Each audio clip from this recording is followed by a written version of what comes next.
Hello, this is our project. It's titled Mass Tune Damper. My name is Leicester Cordova. I'm Ryan. And I'm Matt.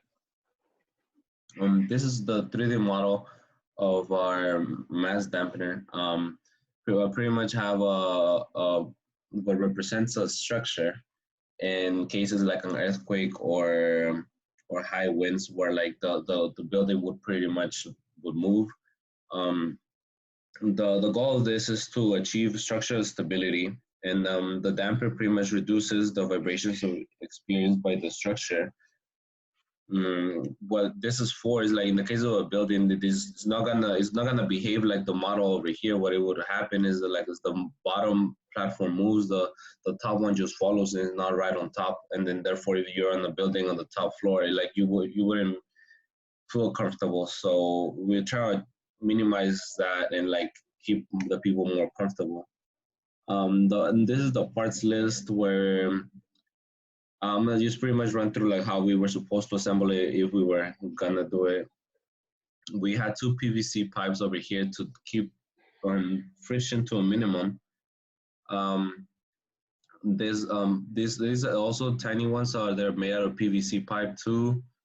And then we have a wheel, and then the wheel rotates by the motor. The motor, this wheel is gonna make the pretty much gonna create the motion, the linear motion. And then once again, to reduce friction, we have a sleeve bearing over here. And then over here, we have next, we can see the damper is over here with the bolt and the knot. And then we have an accelerometer at the very top. The cost, what it was going to cost us to build this was a little bit less than $100, which is the 93.75 cents, which is pretty reasonable for a team of three.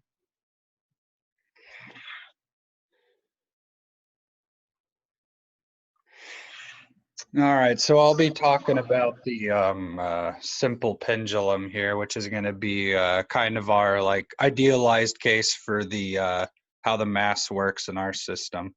So for this guy, we're going to assume that the weight of the rod is like relatively negligible, and we're also going to assume that the pendulum mass is noticeably less than the overall mass of the structure to kind of give a more realistic case of how you'd see this like applied in real world situations. So here we've got the pendulum equations, and the subscript P is just denoting that this is the characteristic of the pendulum within our system. And the general motion equation is given right here. And the equivalent spring constant of the pendulum is given by this equation, which is just the frequency of the pendulum over the length of the pendulum arm. And the natural frequency is just the acceleration of, ends up becoming just this acceleration of gravity over the length of the pendulum arm. And then based off of just linear horizontal like general motion, the damping coefficient is just 2 times the damping ratio times the frequency of the pendulum times the pendulum mass. And the natural period of the pendulum is denoted right here. So the one thing about the pendulum is a simple pendulum in and of itself has a lot of limitations. As the period of the pendulum is related to its length, the as greater and greater forces or greater periods are applied to the pendulum arm like increases its length with it. And this can potentially result in cases where the actual required length of the pendulum arm can exceed the height of the actual structure, which can't happen. So to address this issue, we add a friction screw to the pendulum arm, which connects to the roof of the structure, and this screw will act as a damper, reducing the amplitude of the force excitation, which is generated by the motor. One more quick thing to mention about our pendulum is we're following a small angle assumption. So basically, if this pendulum goes like outside of like 20-ish or so degrees, the behavior mentioned before will start diverging from the actual behavior of the pendulum. So for this is kind of just a general diagram of our more equivalent system. So where with C representing the dampening caused by the friction screw, and then in our case, the pendulum itself is actually acting like a spring based off of the K equivalent equation given earlier. And these K values here just are basically the stiffness of the actual structural legs. And the general equation of motion for the motor is given by this equation right here. So the general motion equation for our more realistic system is given here with the frequency response based off of our CAD drawing, which will be in the Z direction, is given here.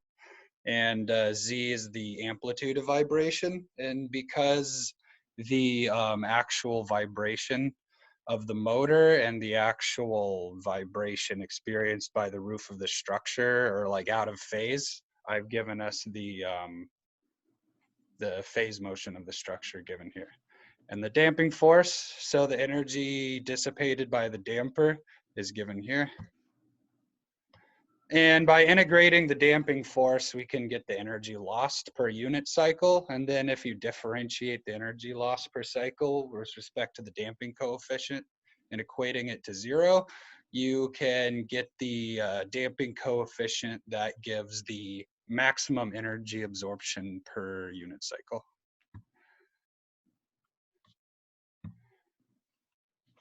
So for our electronics part of our presentation, we are going to be first talking about the accelerometer that we have at the top of the structure. Our purpose of this, or the purpose of the accelerometer, is to determine the acceleration of the top of the structure in the X, Y, and Z direction. Most of our acceleration is going to come from the Z direction, as that's where we built our structure off of and our design. There will be some acceleration in the Y direction, for the structure will bend, and there will be some movement in the Y direction, but most of it's going to be in the Z direction. The equations for the accelerometer and how it's going to read and what it's going to read is largely based off of the general equation and steady state equation that Ryan presented to us in the previous slides. For our specific accelerometer, the specifications that are going to be used are measuring range of plus or minus 30 Gs, which G is gravity, by the way. 50 millig resolution, a dynamic range of 600, a bandwidth plus or minus 3 decibels, greater than 10 hertz. To the right here, you could see a blown up drawing or diagram of an accelerometer.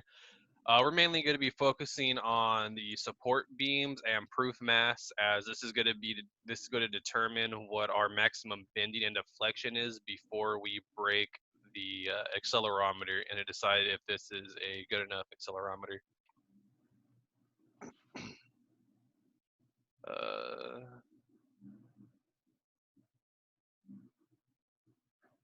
Next slide, please. Oh, there we go. Oh, too far.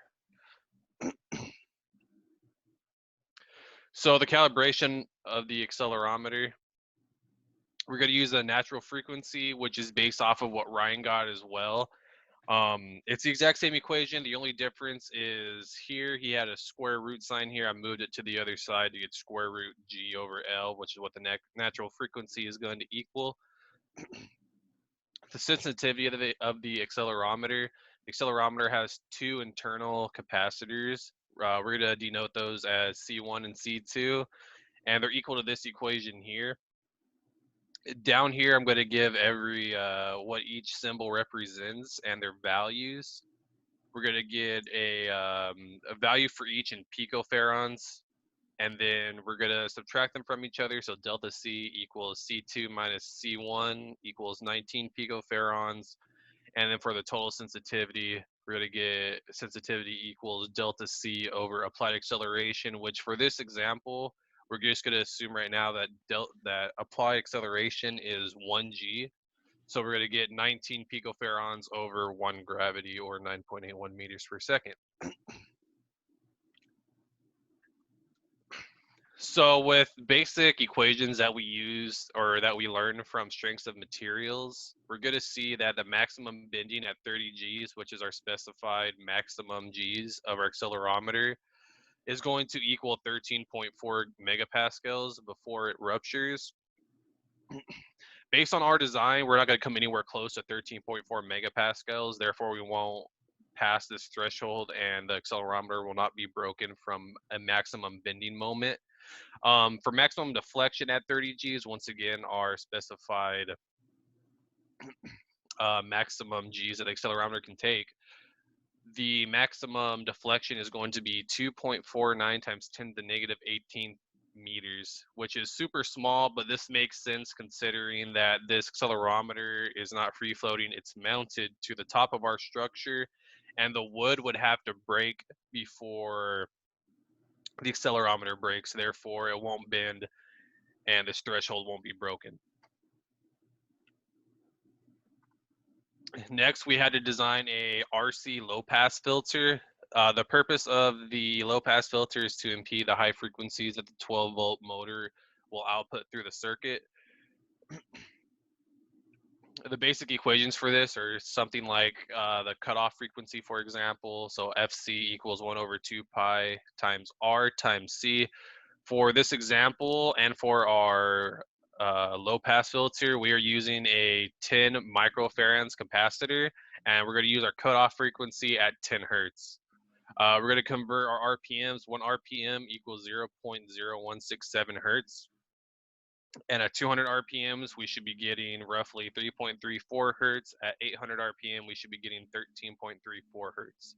You plug these into your equation separately, of course, because the 200 is our minimum and 800 is our maximum. And we could solve for our resistor, which is going to be a 1.6 kilo ohm resistor. So that's what we have to use in this design. And then for the filter response, we're plugging in our maximum and minimums. And for our minimum of 3.34 hertz, we're going to get a maximum output, voltage output of 4.74 volts.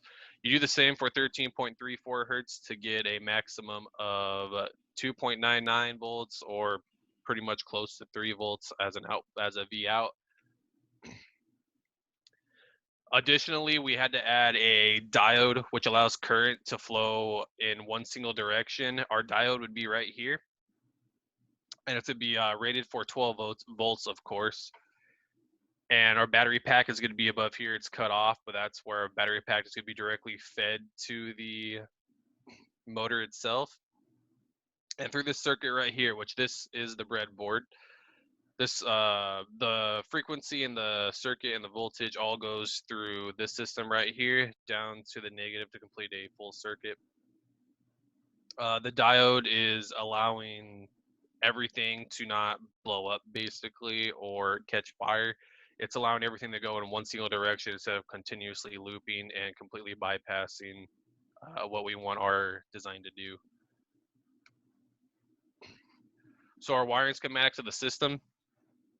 This is the whole system at once, except for how we wire the LCD display for the sake of neatness. Also, I cut off the breadboard halfway for the sake of neatness.